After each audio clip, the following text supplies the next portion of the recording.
Your favorite influencer is not infallible and they're not your friend. But before we get into that, hello, my name is Jacob and welcome back to Sunday Yap Session, the show where I hop on here every Sunday and yap at y'all about something with some sort of coherent timeline, some sort of coherent thing to bring it all together. Today we're sipping on a watermelon Red Bull. We have bought the non-elderberry Karuba one simply because there was a sale on this one and I got it for way cheaper. So we have tossed sides for a brief bit, but I will be going back to the green one, which I just realized that one has very similar colors to the Brat branding. I can't believe that Red Bull came out with the Brat Red Bull. If you enjoy this video, I would really appreciate it if you gave it a like. That helps me out quite a bit. And if you enjoy this and want to yap with me every single Sunday, feel free to subscribe because I'm here every single Sunday yapping, and I hope that you'll be here yapping with me. So in today's video, I really want to talk about parasocial relationships, influencer culture, and how a lot of these influencers are made to be these infallible people, and then people get really disappointed and upset when they miss and they fail. And the thing that made me want to talk about this is a little drama that kind of happened over the weekend with TikTok with this creator named Yuval. If you're not familiar with Yuval, he makes content about a lot of different things. The thing that I found him primarily on was that he would make these videos kind of inspired by like Light Yagami from Death Note, where like someone would be out and about filming and say they're like one place, and he would like do this whole like Death Note L kind of inspired deep dive where he'd be like, well, based on this traffic cone and this sign and da da da da da, you're actually here and blah blah blah blah blah. Very kind of like lighthearted, fun, like just interesting videos. But recently he got in a little bit of hot water because he made a video stitching another creator, and in my opinion and on a lot of the internet's opinion,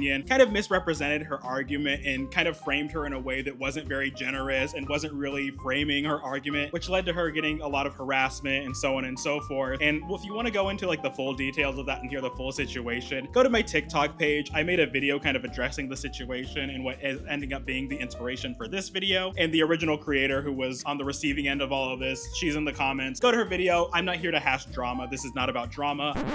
So I think this is the first time I've ever had to like film extra stuff and put it in, but I realized as I was editing the video, I think you all actually do need to hear the full context of the situation to kind of inform what I'm talking about in this video. I kind of am just ultimately using the Yuval situation as a jumping off point because I think this happens a lot with different levels of controversy online, but I do think it's important that you do know this context, and a lot of people have commented on the video that I made because everyone, when controversies happen, they kind of talk about it in a roundabout way a lot of times and don't really want to like rehash all of it, but I do think it is important that you all actually know the context. So basically, here's what happened. So this creator, Matta Swan, who y'all should follow, she makes really good content. I just recently got into her from this whole controversy, which I'm really grateful for in a weird like roundabout way because I probably would have never seen her otherwise. So she made a video stitching another creator, and she was talking about what atrocities are talked about in our American public school system essentially. And she talked about how the Holocaust is pretty much the only genocide that in the average American classroom you're going to hear about, and talking about why that is the case. And in the video, she talks about how, among other things, she talks about, oh, if you're looking at purely just the numbers of people who have died, the numbers are not there for the Holocaust to be considered the worst like genocide of all time. That is not to minimize the Holocaust. I'm going to be very clear. I am not going to tolerate any anti-Semitism or any Holocaust denial. The Holocaust was horrible. It was a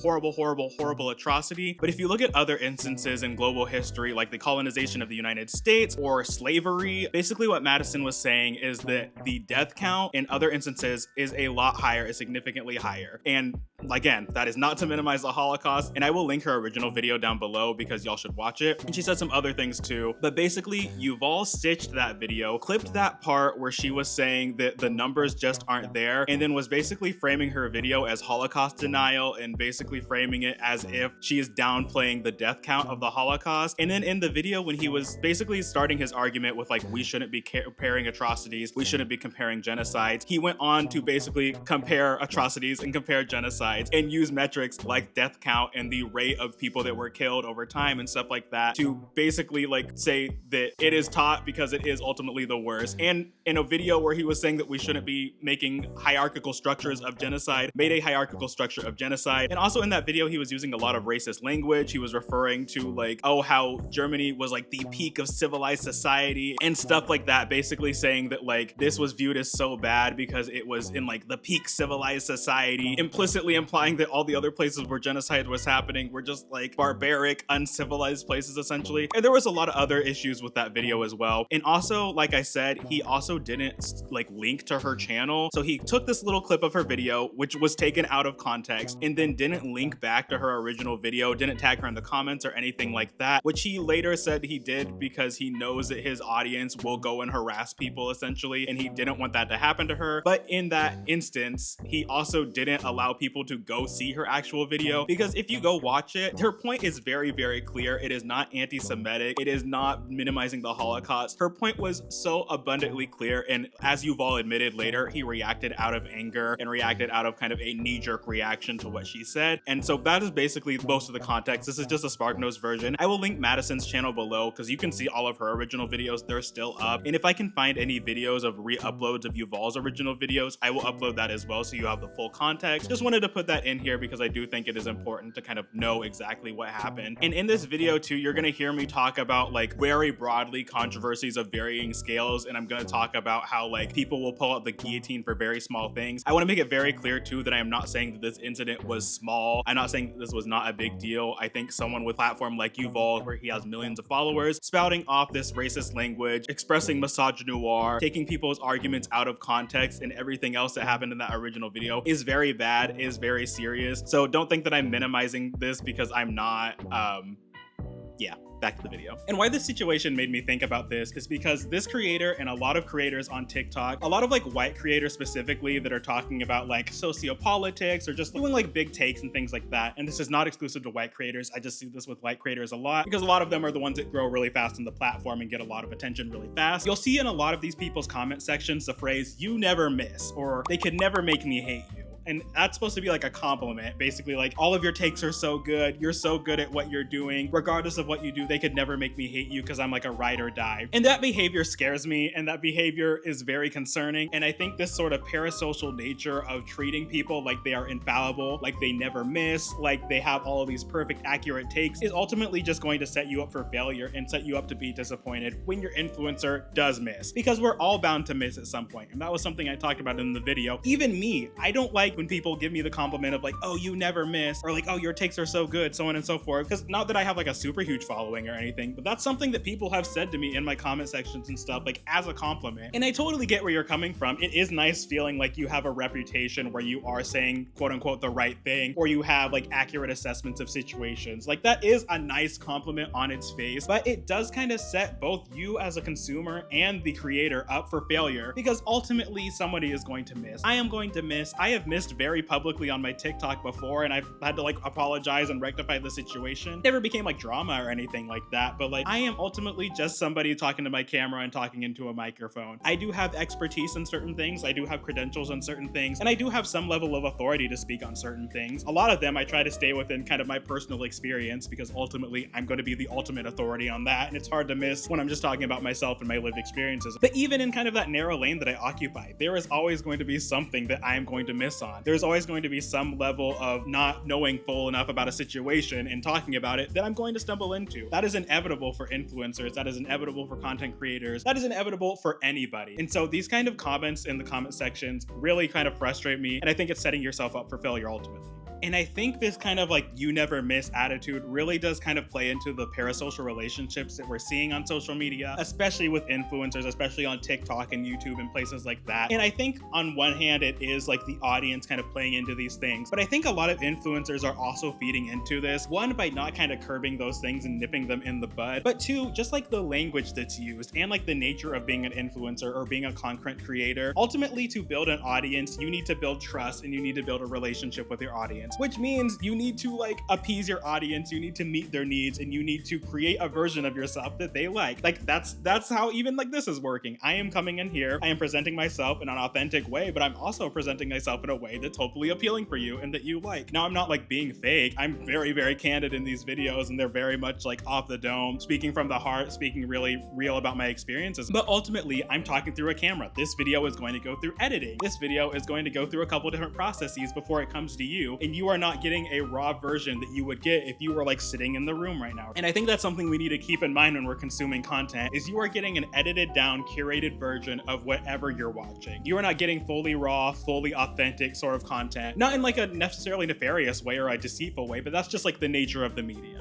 this isn't live. But I do also think that there are a lot of influencers who are feeding into that parasocial nature, either unintentionally and just kind of trying to be nice and build a community, but also I think a lot of them are doing it intentionally too. And that's why there are a couple things that you're never gonna see me do on this channel, and you're never gonna see me do in any of my content. One of the main things that you will never see me do, I am never going to tell you all that I love you. And I see a lot of influencers do that, like talking about their audience, being like, I love you guys so much, oh my gosh, I care about you guys so much, da da da da da. And not that I don't care about the people watching, I am very grateful that you all show up, especially the ones that are showing up every single week and leaving nice comments. And some of the people that watch my stuff, I do know you more than like a viewer-creator relationship. And of course I have like care and consideration and love for you. But ultimately, for the vast majority of people watching this, I do not know you. I cannot love somebody I do not know. And me telling you that I love you, in my opinion, is inherently manipulative. And I think it takes our relationship as creator and consumer to a deeper place that it really does not need to go. And so it's stuff like that. I think a lot of influencers do kind of feed into this parasocial relationship, like talking about their audiences like their friends. And I don't know, I see sometimes like influencers too, like people will comment like, oh my gosh, this feels like a FaceTime, this feels like we're talking. And a lot of content creators do have brands kind of around that where it's like POV, like you're on a FaceTime with me and we're talking. I think a lot of this content is being created in a way that is very parasocial and sets audiences up to kind of feed into these parasocial relationships. So I think it is coming from both sides. I think as a creator, I understand why people do it, because a lot of times it is very lucrative too, especially if you're like an influencer who is talking about makeup products or stuff like that, where it's lucrative and a big part of your influencing is making conversions, getting people to buy things that you're getting brand deals with. And so I understand why people feed into these parasocial relationships as creators, because it is very lucrative. You are going to make a lot more money if people trust you and think that you're like their friend or whatever, and that you're infallible and you never miss and you always have great takes, and that anything you recommend is going to be a banger and like people will like it. That is a much more lucrative business model to kind of play into. And I don't think it's all nefarious too. Like I think influencers that like say they love their audience, maybe they do genuinely feel that, but I do think that like saying that is setting up kind of more of a relationship than this is ever going to be for the vast majority of your audience watching your content. And I think it's a little bit irresponsible to create a narrative that like you love people that you don't know. I think that's a little odd. And I think that's part of the reason too why,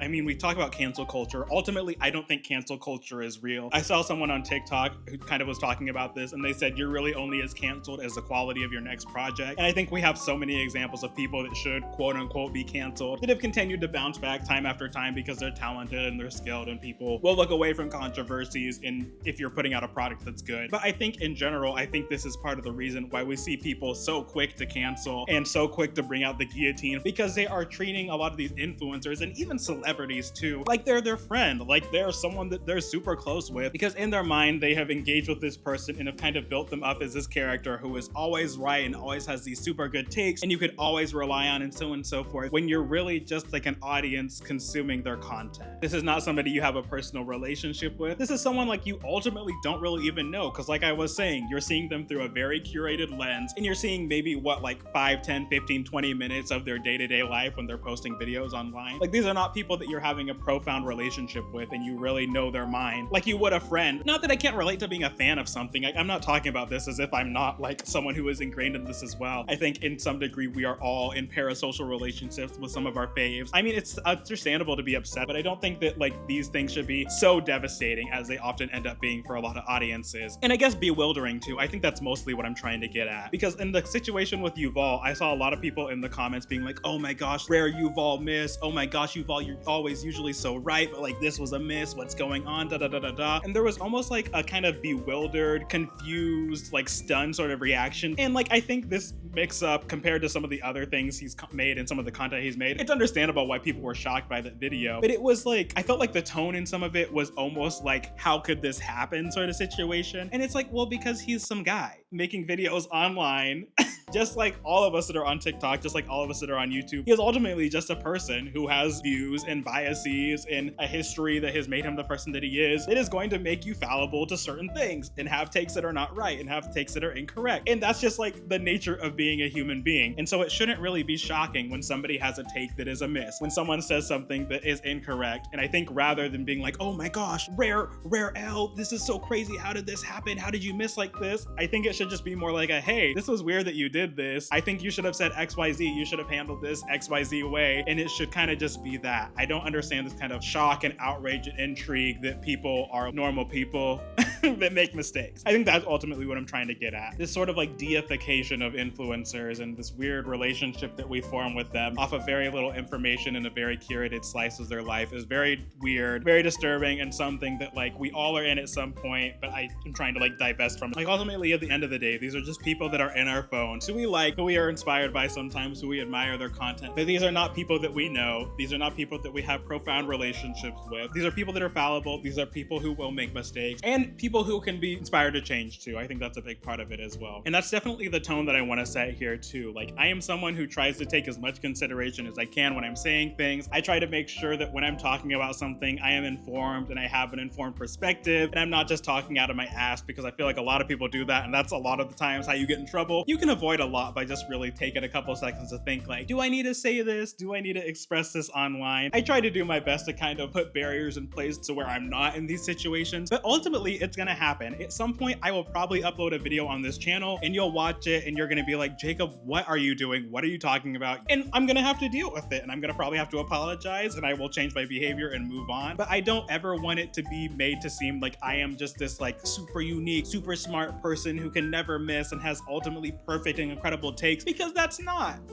the case. Nobody is like that, and nobody should ever be built up or expected to be like that. That's just like not human nature. That's not a realistic expectation. And if that's something you're kind of going into with any creator, you're ultimately going to be disappointed when they do. And heavy on win, because it is inevitable. And I never want to be someone who's above feedback or above being called in or above like being someone who needs to be encouraged to change their behavior. So if and when that does happen, I would appreciate it if y'all check me in the comments, because I will be receptive to it. I think that is a good creator consumer audience, is if you are putting out something, your audience should be able and should be encouraged to call you out when you're wrong and to express their feelings of disappointment or confusion or upset about your content, and then you rectify and move on from there. I think that should be very normal, and I think this whole "you never missed, you're perfect, your takes are so good, bro, da da da da da," I think that is like online brain rot and is not really real and needs to be kind of eradicated from these online spaces. So yeah, I just kind of wanted to rant about that a little bit. I think there are kind of a lot of different places we could go with this. If you want to hear me talk a little bit more about this topic, kind of from the more financial end with like brand deals and product placements and stuff, I would encourage you to watch a video. I think it's probably the first video that's on this channel, called "Your Favorite Influencers Are Scamming You." In that video, I talk a little bit more specifically about the financial end of these parasocial relationships and of these product placements. So I'd encourage you to watch that if you're interested in hearing a little bit about this more. I feel like we could kind of go in a ton of different directions with this, but this is kind of just the main point I wanted to talk about today. So if you enjoyed this video, be sure to give it a like I said earlier. That really does help me out a lot. And if you want to yap with me every Sunday, I would encourage you to subscribe. Let me know below what you think about parasocial relationships and how you see this kind of manifesting on social media, because I feel like I've kind of just gone on the tip of the iceberg and there are so many different directions we could go in this. I feel like these parasocial relationships and this parasocial nature kind of touches every aspect of like influencer and celebrity culture, and there's so much to unpack. So I would love to do that with you in the comments. Thank you so much for yapping with me today, and I hope to see you next Sunday.